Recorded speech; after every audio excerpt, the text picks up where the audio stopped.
Hello everyone, welcome back to my channel.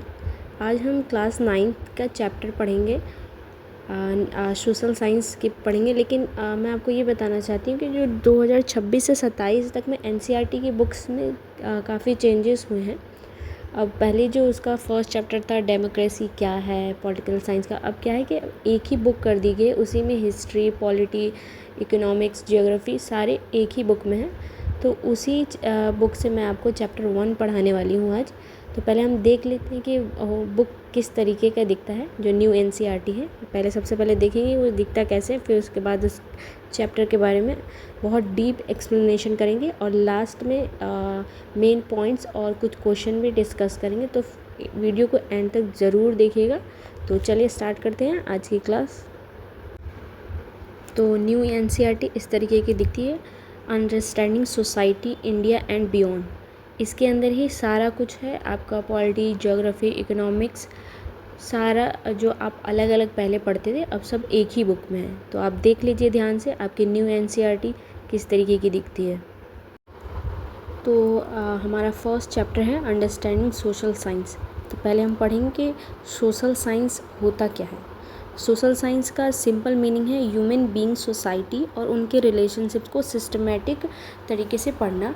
यानी हम सिर्फ ये नहीं पढ़ते कि क्या हुआ है, बल्कि ये भी समझते हैं कि लोग कैसे और कहाँ रहते हैं, सोसाइटी कैसे डेवलप हुई, गवर्नमेंट कैसे काम करती है और इकोनॉमिक्स कैसे वर्क करती है, और different places, different time period में लोगों की लाइफ कैसी थी। बहुत इजी लैंग्वेज में बोलें तो सोशल साइंस हमें अपने आसपास की दुनिया और सोसाइटी को समझने में हेल्प करता है। चलिए इसको एक एग्जांपल से समझाती हूँ मैं आपको। अगर किसी सिटी में वाटर शॉर्टेज हो जाए तो सोशल साइंस हमें एक ही एंगल से नहीं बल्कि डिफरेंट एंगल से प्रॉब्लम को समझने में हेल्प करता है। जैसे ज्योग्राफी में वाटर अवेलेबल कहाँ है, हिस्ट्री में हम पढ़ते हैं पहले वाटर का मैनेजमेंट कैसे होता था, पॉलिटिकल साइंस में हम लोग पढ़ते हैं वाटर सप्लाई की रिस्पॉन्सिबिलिटी किसकी है, और इकोनॉमिक्स में लिमिटेड वाटर रिसोर्सेज का प्रॉपर यूज़ कैसे किया जाता है। ये सब हम पढ़ते हैं सोशल साइंस में। अब देखिए इसका डेफिनेशन दिया हुआ है जो मैंने अभी आपको बताया। What is social science? Social science is a subject that studies human being, society and the relationships among them. And इसके जो सिंपल्स वर्ड हैं, how do people live, how is society form, what does the government do, how does the economy work, and how do people live in different places and different time. तो social science हमें help करता है और understand करता है सारे questions का answer करने में।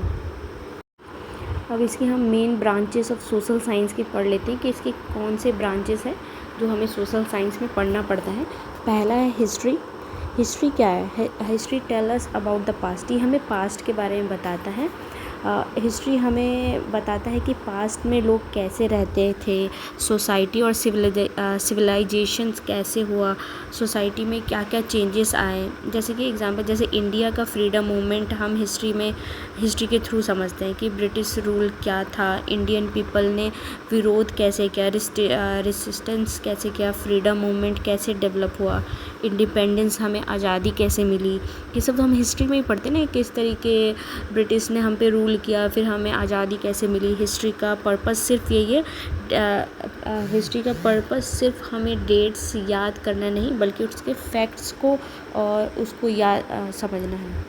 और हिस्ट्री हमें पास्ट को अंडरस्टैंड करके हमारे आज को बहुत बेहतर ढंग से समझने में हेल्प करता है। और इसका सेकंड ब्रांच है ज्योग्राफी।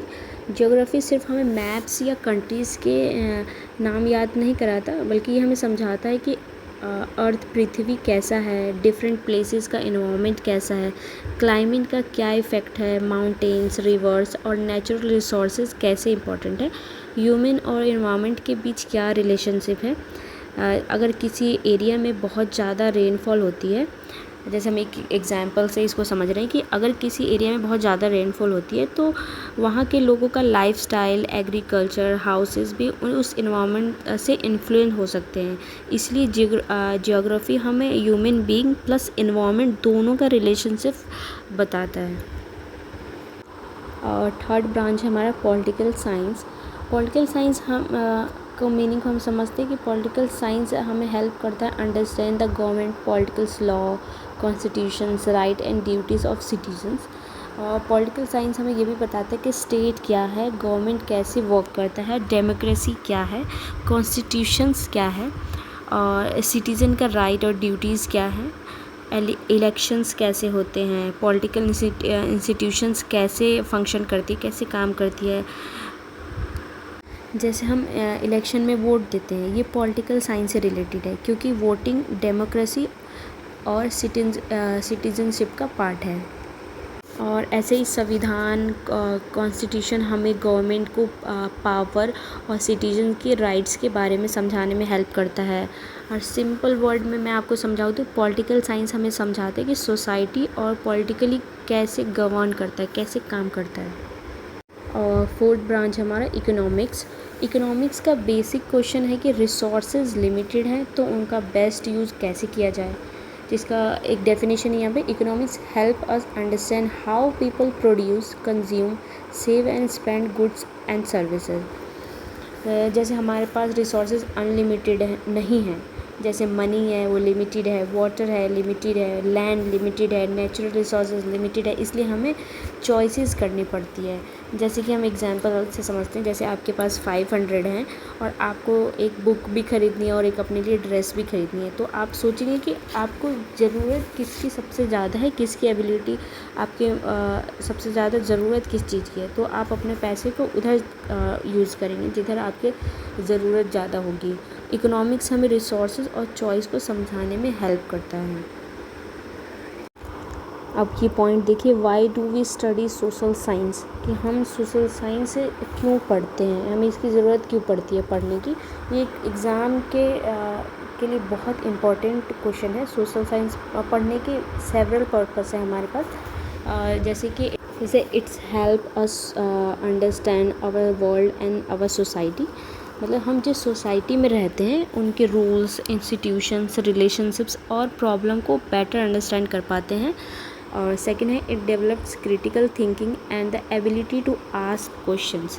मतलब हम पॉलिटिकल साइंस हमें सिखाता है, सोशल साइंस, कि क्रिटिकल थिंकिंग कैसे की जाती है। क्रिटिकल थिंकिंग का मतलब है कि इन्फॉर्मेशंस को ब्लाइंडली एक्सेप्ट ना करें कि किसी ने बता दिया हम उसको उस तरीके से एक्सेप्ट कर लें, नहीं, क्वेश्चंस करते हैं, एविडेंस देखेंगे, डिफरेंस व्यू पॉइंट को समझेंगे, लॉजिक कंक्लूजन तक पहुंचेंगे। ये सब हमें सोशल साइंस से समझ में आता है। जैसे एग्जांपल के लिए आप समझिए, अगर कोई कहे कि ये प्रॉब्लम सिर्फ गवर्नमेंट की वजह से है, तो इस पर ब्लाइंडली बिलीव नहीं करना है, इसमें सोचेंगे। सोशल साइंस हमें इनकरेज करता है कि हम पूछें एविडेंस क्या है और इसके क्या दूसरे फैक्टर भी हो सकते हैं रिस्पॉन्सिबल होने के। और थर्ड पॉइंट देखिए, it makes us responsible and informed citizens. मतलब एक रिस्पॉन्सिबल सिटीज़न को अपने rights, duty, constitutions, government, democracy, society के बारे में बेसिक नॉलेज होने चाहिए। फोर्थ देखिए, it's prepare us to face the challenges of the future. मतलब कि ये हमें सोसाइटी के लिए रेडी करता है, जो चैलेंजेस आते हैं उसको किस तरीके से फेस किया जाए। सोसाइटी कंटिन्यूसली चेंज हो रही है, climate change, unemployment, inequality, population, technology जैसे इश्यूज़ को अंडरस्टैंड करने के लिए सोशल साइंस बहुत यूज़फुल है। अब देखिए, social science and our daily life. We use social science to understand institutions around us every day. For example, where we live, ये हमें कौन बताता है, ज्योग्राफी।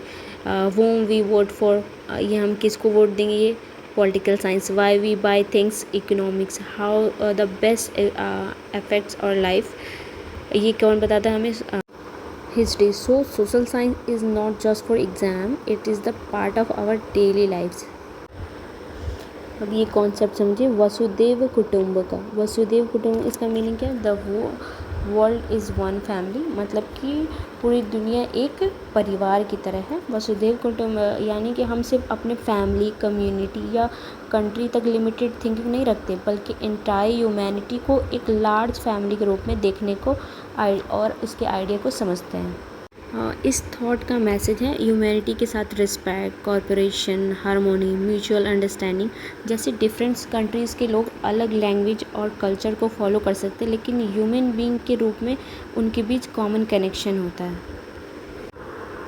अब इसके इम्पोर्टेंस पॉइंट देख लिए। सोशल साइंस फर्स्ट है, social science studies human society and the experience of different people. और हिस्ट्री है जो हमें पास्ट के बारे में बताती है।